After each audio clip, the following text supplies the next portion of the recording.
নমস্কার বন্ধুরা, আমাদের চ্যানেলে আপনাদের সকলকে জানাই স্বাগত। বন্ধুরা, আশা করি আপনারা সকলেই খুব ভালো আছেন। বন্ধুরা, এবার পশ্চিমবঙ্গের প্রত্যেকটা মহিলাই পেয়ে যাবেন 5,000 টাকা করে।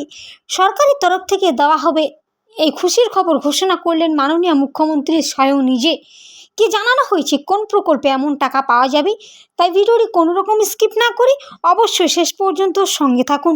পশ্চিমবঙ্গের মুখ্যমন্ত্রী মমতা বন্দ্যোপাধ্যায় গত কয়েক বছরে বিভিন্ন ধরনের প্রকল্প চালু করেছেন। প্রত্যেকটা প্রকল্পের উদ্দেশ্য সাধারণ মানুষের কল্যাণ সাধন। বর্তমানে রাজ্য সরকার একাধিক প্রকল্প চালু করে রেখেছেন। মহিলাদের স্বার্থে আলাদা করে কিছু প্রকল্প চালু করা হয়েছে।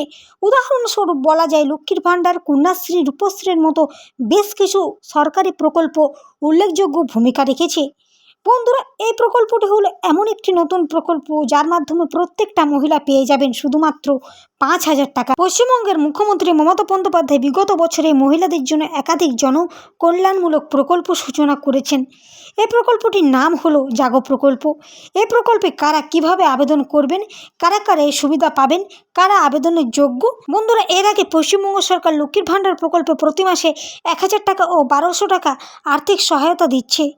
তৃতীয়বারের জন্য ক্ষমতায় বসার পরেই তিনি এই প্রকল্প চালু করেছেন। বন্ধুরা, এই জাগো প্রকল্প হলো স্বনির্ভর গোষ্ঠীর মহিলারা এই প্রকল্পের হাত ধরে আর্থিক সুবিধা পাবেন এবং এই প্রকল্পের মাধ্যমে রাজ্যে 10 লক্ষ স্বনির্ভর গোষ্ঠীর মহিলা 5 লাখ টাকা পর্যন্ত আর্থিক সহায়তা পাবেন। এই প্রকল্পের সুবিধা হলো একটাই, যে বার্ষিক 5,000 টাকা করে সাহায্য করা হবে। সরাসরি মহিলাদের ব্যাংকে ক্রেডিট হয়ে যাবে টাকা। এর সঙ্গে দেওয়া হবে একটি স্মার্ট কার্ড। একজন মহিলা যদি এই প্রকল্পের অংশীদার হয় তাহলে 2 লক্ষ টাকা পর্যন্ত স্বাস্থ্য বিমারও সুবিধা পাওয়া যাবে। এই প্রকল্পের শর্ত হলো SHG গোষ্ঠীর অন্তর্ভুক্ত হতে হবে, তবে আবেদন জানাতে পারবেন। কমপক্ষে 1 বছরের জন্য গোষ্ঠীর সদস্য হতে হবে। আবেদনকারী মহিলার SHG ব্যাংকের 6 মাসের বেশি পুরনো হতে হবে। ব্যাংকের খাতায় থাকতে হবে ন্যূনতম 5,000 টাকা।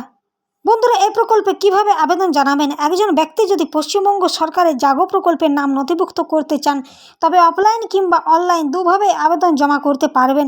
অনলাইনে আবেদনকারীকে ভিজিট করতে হবে অফিসিয়াল ওয়েবসাইটে। সেখানে একটি OTP দিয়ে নিজের যাবতীয় তথ্য প্রদান করতে হবে। এর সঙ্গে প্রয়োজনীয় নথিও আপলোড করতে হবে।